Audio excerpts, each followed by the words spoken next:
Vamos a recibir, ahora sí,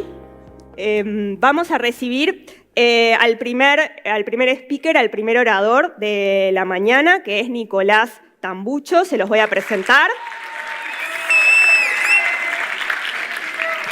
Nicolás es ingeniero en biotecnología y emprendedor enfocado en el desarrollo temprano de terapias innovadoras para enfermedades que hoy no cuentan con cura o con opciones terapéuticas efectivas. Es CEO de Gusca, una startup uruguaya cofundada por los doctores Gonzalo Moratorio y Pilar Moreno, que desarrolla viroterapias contra el cáncer integrando biología sintética e inteligencia artificial. Recibamos con un fuerte aplauso a Nicolás.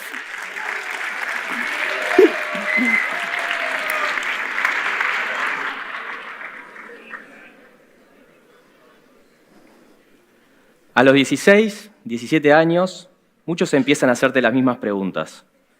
¿Qué vas a estudiar? Che, ¿qué te gusta? ¿Qué carrera vas a hacer? Y lo peor es que parece que ya deberías saber la respuesta.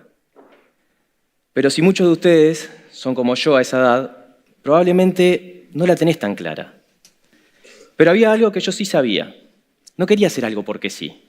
No quería hacer algo solo por cumplir. Yo quería hacer algo que significara algo. Yo soy de Artigas, bien al norte de nuestro país, y desde chico tenía una especie de habilidad, si se lo puede llamar así, para hacer negocios. Recuerdo que en tercero o cuarto de escuela mi madre me compraba la revista Charoná, que seguramente ustedes no sepan ni de qué les estoy hablando, pero créanme que era la revista cultural y de entretenimiento de los años 90. Y en esa revista venían unos pósters de las bandas de música de la época, de los Backstreet Boys, NSYNC y otras que seguramente tampoco conocen, y yo separaba esos pósters y se los vendía a mis compañeritas de clase. Después en el liceo me compré una grabadora de CDs e intenté vender CDs personalizados. O sea, la gente me decía qué canciones le gustaba, yo las descargaba de un programa que se llamaba Ares y armaba una playlist totalmente personalizada. Vendí solo un CD a un compañero del liceo. Me acuerdo que fue un CD de cumbia villera, que era un estilo de música que estaba muy de moda en esa época. Y hasta intenté criar hámsters para venderlos, pero eso no salió nada bien y tuvo un final un poco trágico para los hámsters. Pero más allá de eso había algo más profundo. Yo quería hacer algo distinto, algo innovador, pero no tenía mucha idea qué. Cuando tenía que elegir una orientación en el liceo, en quinto, elegí científico porque me iba bien en matemáticas, en física. En sexto hice ingeniería y como todavía no sabía qué carrera universitaria iba a hacer, por las dudas di libre biología. A todo esto, termino sexto y me inscribo en la Escuela Naval. Preparé las pruebas, viajé de Artigas a Montevideo para dar esas pruebas. Me acuerdo que en una de esas pruebas tenía que saltar de un trampolín a una piscina. Y era un trampolín que impresionaba bastante cuando lo miraba desde abajo y ni les digo cuando estabas allá arriba y tenías que saltar a la piscina. Incluso si ustedes van por la Rambla de Carrasco, a la altura de la Escuela Naval, pueden ver ese trampolín desde la calle. Y justo cuando estaba por ingresar, decidí que la Escuela Naval no era para mí. Pero no tenía mucho más tiempo, yo me tenía que anotar a algo, empezaba el año lectivo y tenía que elegir una carrera universitaria. Así que me anoté en Ingeniería en Alimentos en la Facultad de Química. Cursé 3 años de la carrera, aprobé materias, me tranqué en otras, dudé y en un momento pensé, ¿esto es realmente lo que yo quiero? Y ahí apareció algo que hasta ese momento yo no había escuchado. Biotecnología. Yo no sabía muy bien qué era, pero sonaba futurista. Así que me informé, averigüé más y aún sin entenderlo del todo, decidí apostar por eso. No fue fácil porque yo venía de otra carrera y esto implicaba pedirle a mi familia, que ya estaba haciendo un esfuerzo económico por mantenerme en Montevideo, que además me apoyara en esto que implicaba un costo mensual importante porque era en una universidad privada, en la Universidad Dort. Así que busqué todas las formas para poder hacerlo. Me postulé a una beca, revalidé materias y de esa forma pude seguir en esta carrera que cada vez que avanzaba parecía más futurista. Nosotros teníamos proyectos en los que veíamos cómo usar microorganismos para controlar derrames de petróleo, o cómo usar microorganismos para eliminar contaminantes de ríos. Me acuerdo que había alguna materia en la que nos enseñaban cómo editar genéticamente a bacterias para que produzcan compuestos que naturalmente no producen y que son de interés en la industria. O cómo modificar la genética de las plantas para hacerlas resistentes a sequías o a algunas plagas. Y de esa forma fui encontrando mi camino académico. Cuando me recibí, entré a trabajar a uno de los laboratorios de biología molecular más importantes de nuestro país, el laboratorio Genia. Y ahí hacíamos cosas impresionantes. Hacíamos estudios de ADN para determinar si una persona era o no era el padre biológico de un niño. Analizábamos genéticamente la probabilidad de que una persona pueda desarrollar un cáncer hereditario.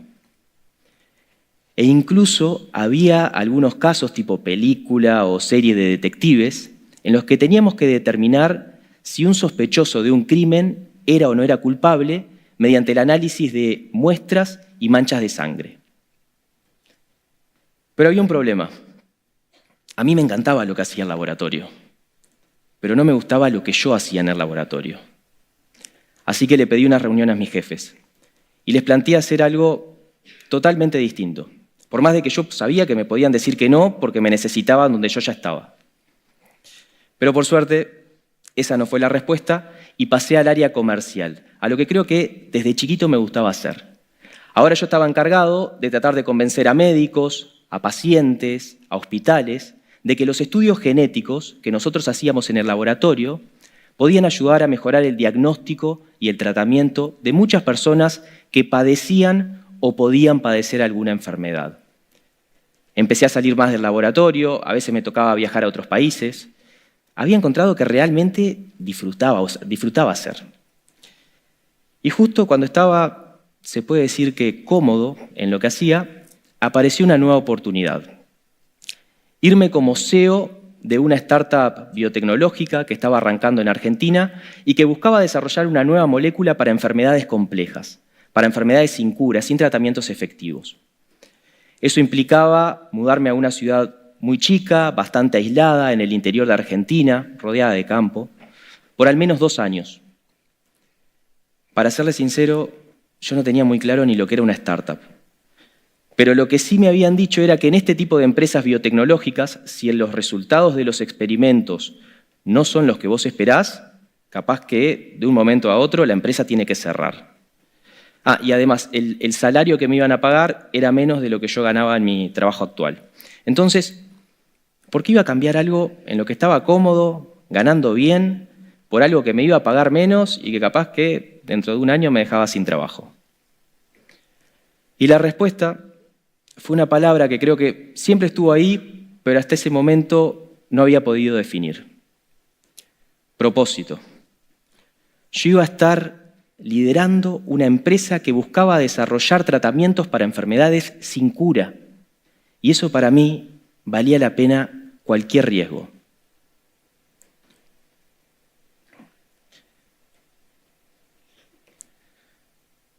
Yo estuve 7 años en esa empresa, que se llama RatBio, y lo que aprendí fue impresionante.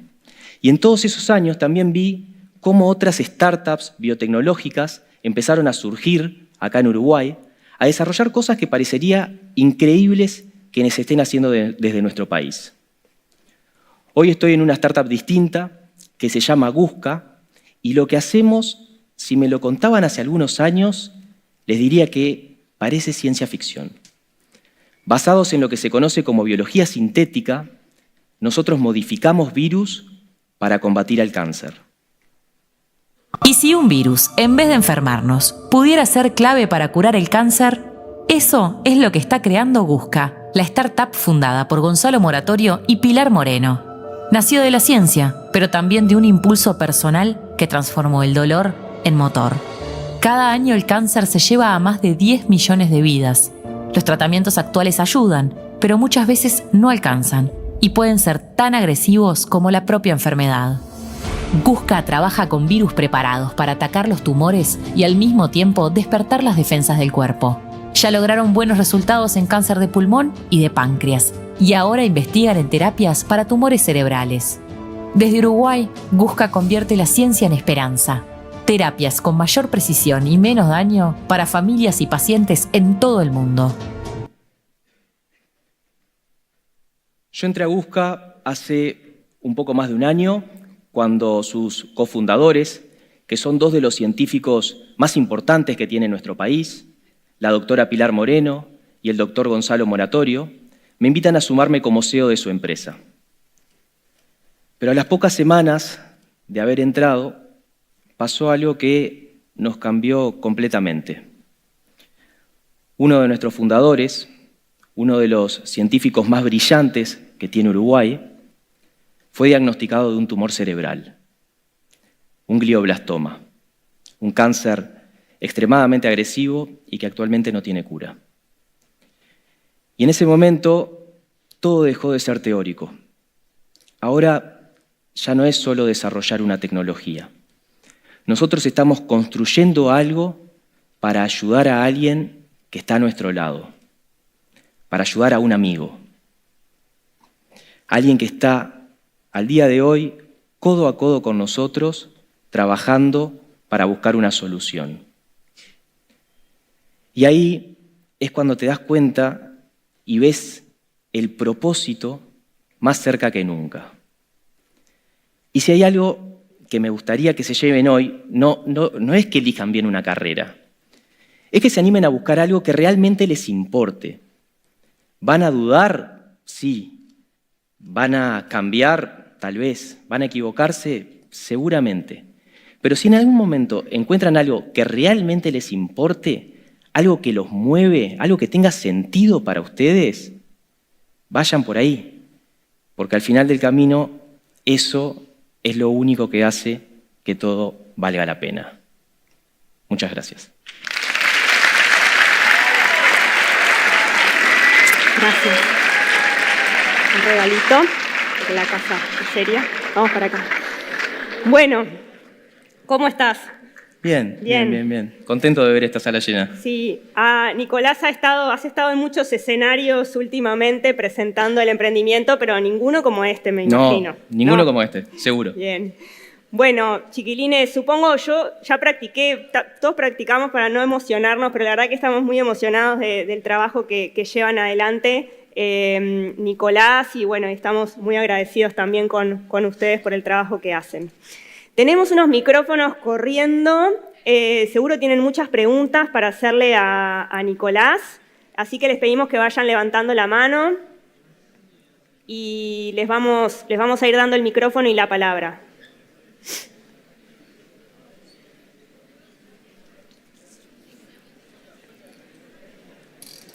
Nos avisan si hay, porque de acá no se ve nada. De acá no vemos mucho.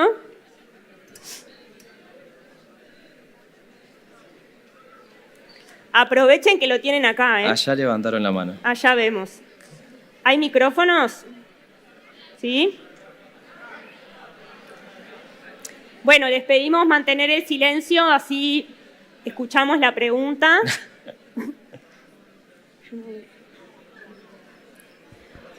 Ahí viene. Bien. Hola. ¿Qué tal? Muchas gracias. Yo quería consultar sobre el financiamiento actual, en tanto de que se busca respuesta para cosas que no tienen cura. Imagino que también que el nivel de fracaso, por decirlo de alguna forma, es grande. Entonces, ¿cómo se maneja el financiamiento de una empresa que busca una solución que generalmente no hay? Gracias. Gracias por la pregunta.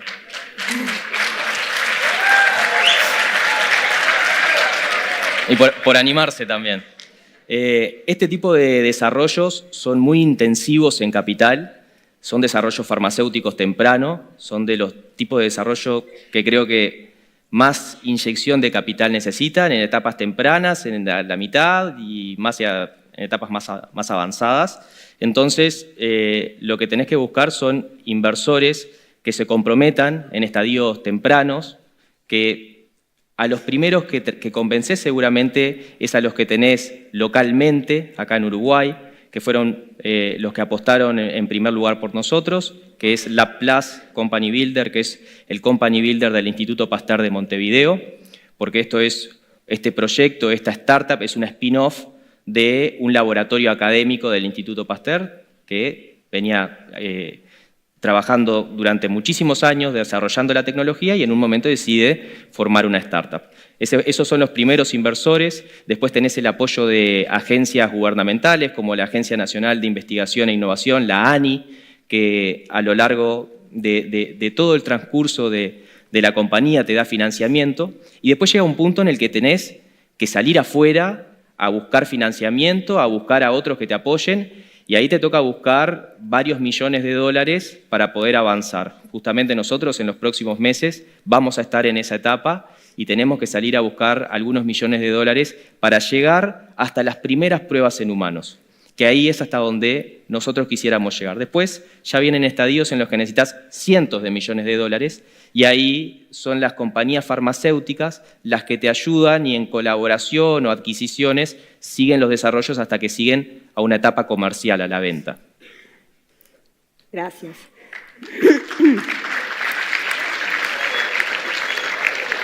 Tenemos tiempo para otra pregunta.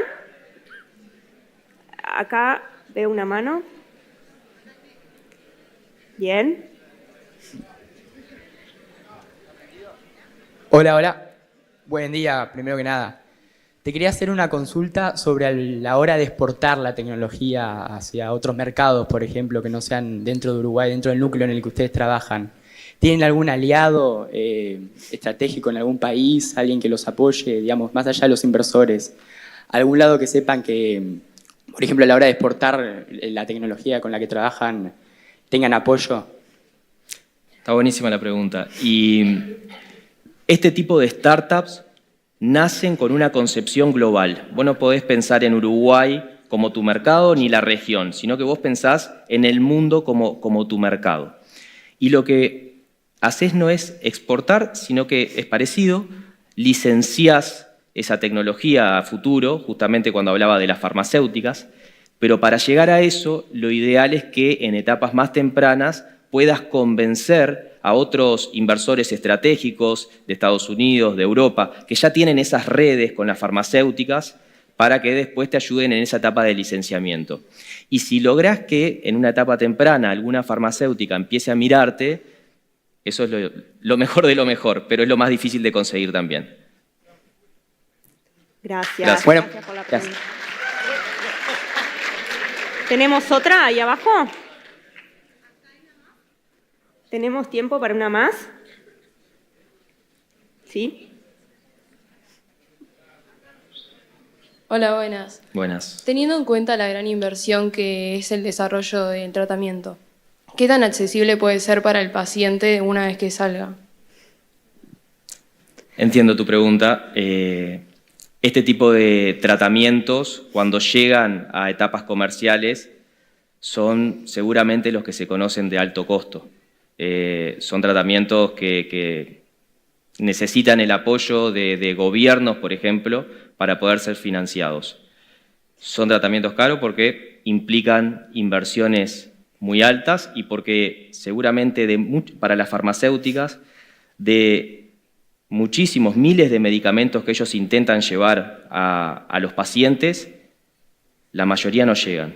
Creo que de 10.000 llega uno.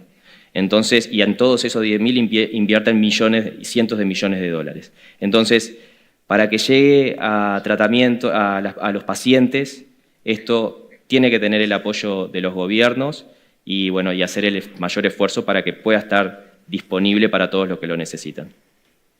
Gracias, gracias por la pregunta.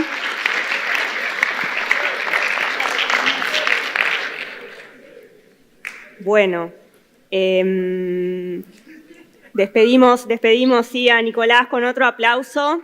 Muchas gracias.